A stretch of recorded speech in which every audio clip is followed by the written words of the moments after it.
என் பேர் தான் ஆனா. இதுதான் எங்கள் ஊர் சிட்டி. இந்த சிட்டிக்குள்ளே தான் எங்கள் வீடும் இருக்குது. ரொம்ப நாளாக டூர் போகணுன்னு கேட்டுட்டு இருந்தேன். இந்த வருஷம் பெர்மிஷன் வாங்கியாச்சுமா. இப்போவாவது நான் டூர் போகலாமா? சரிம்மா, நீ போயிட்டு வா. ரொம்ப நாளாக நீயும் கேட்டுகிட்டே இருக்கேன். இந்த வருஷம் போயிட்டு வா. ஆனால் ரொம்ப பார்த்து ஜாக்கிரதையாக போயிட்டு வரணும். ஃப்ரெண்ட்ஸு கூட போகிறேன்னு சொல்லிட்டு அங்கே இங்கே சுற்றக்கூடாது.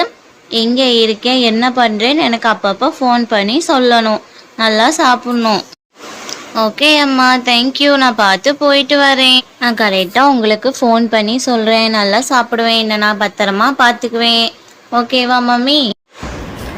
என்னோட ரொம்ப நாள் ஆசை இப்படி என் ஃப்ரெண்ட்ஸு கூட ஜாலியாக லாங் ட்ரிப் போகணும், டூர் போகணுன்னு. ஆனால் எனக்கு இந்த வருஷம்தான் சக்ஸஸ் ஆகிருக்கு. நான் என் ஃப்ரெண்ட்ஸு எல்லாருமே ஜாலியாக போயிட்டுருந்தோம். எங்கே போகிறோம் உங்களுக்கு தெரியுமா? ஒரு கார்டேஜுக்கு போக போகிறோம். ஒரு வில்லா மாதிரியான ஒரு இடம். ஆனால் நாங்கள் போகிற வரைக்கும் எங்களுக்கு தெரியாது எங்களுக்கு இந்த மாதிரி ஒரு சம்பவம் ஆகும்னு. போகிற இடமே ஒரு வினோதமாக இருந்துச்சு. அங்கே போகிற பிளேஸ் எல்லாமே எங்கள் சிட்டி தாண்டுற வரைக்கும் மட்டும்தான் ஊர் இருந்துச்சு. அதுக்கப்புறம் எல்லாமே ஃபுல்லாக காடு தான். எங்கள் பஸ்ஸு காட்டுக்குள்ளே என்ட்ரு ஆனதுமே திடீர்னு சூழ்நிலை மாறிடுச்சு. பார்த்தா டக்குன்னு இடி மழை புயல் மாதிரி வந்துச்சு. இது வந்திருக்கான சூழ்நிலை கூட தெரில. எங்களுக்கு எல்லாம் பயமாயிடுச்சு. காட்டேஜோட கேட்டு வந்துச்சு.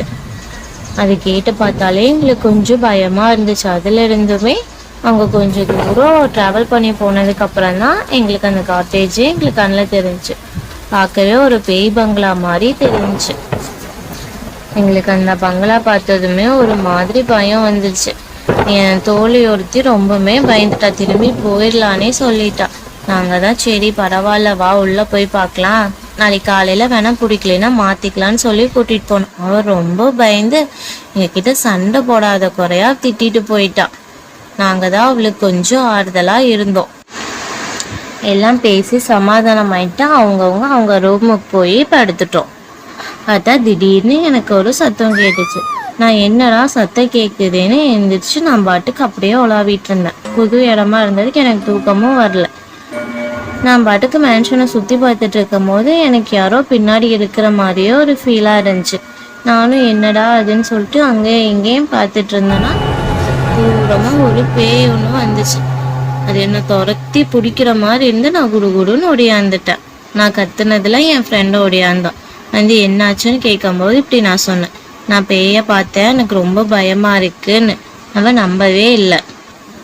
அப்புறம் என் ஃப்ரெண்டு இருந்துட்டு சரி பயப்படாத நம்ம வெளியே போய் பார்க்கலான்னு சொன்னான். சரின்னு சொல்லிட்டு நாங்களும் வெளியே போகலான்ட்டு அப்படின்னு கிளம்புனோம். பார்த்தா ஒரு வித்தியாசமான ஏதோ ஒரு பறவை மாதிரி ஒன்று தெரிஞ்சிச்சு. ஆனால் அது என்னன்னுலாம் தெரியல. நாங்கள் கொஞ்சம் அப்படியே வெளியே வந்ததும் மழை வந்துடுச்சு.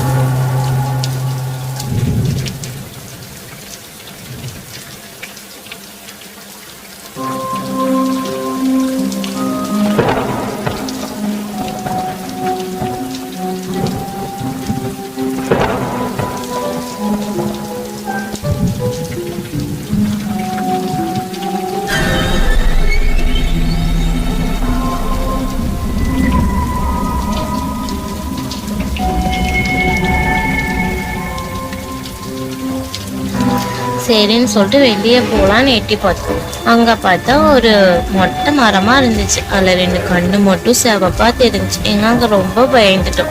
அந்த கண்ணு எங்களை நோக்கி வர மாதிரியே இருந்துச்சு. பார்த்தா டக்குன்னு மழையும் வந்தாங்காட்டிக்கு நாங்கள் அப்படியே உள்ளே வந்துட்டோம். வெளியே போகவே இல்லை. அப்புறம் என்னடானா அது எங்களை ஃபாலோ பண்ணிட்டு அந்த மேன்ஷனுக்குள்ளேயே வந்துடுச்சு. என் ஃப்ரெண்டு போய் சரி நான் போய் படிக்கிறேன்னு சொல்லிட்டு அவள் போயிட்டான். பார்த்தா அவள் பின்னாடி அந்த பேய் போய் அவளையும் கொன்றுச்சு.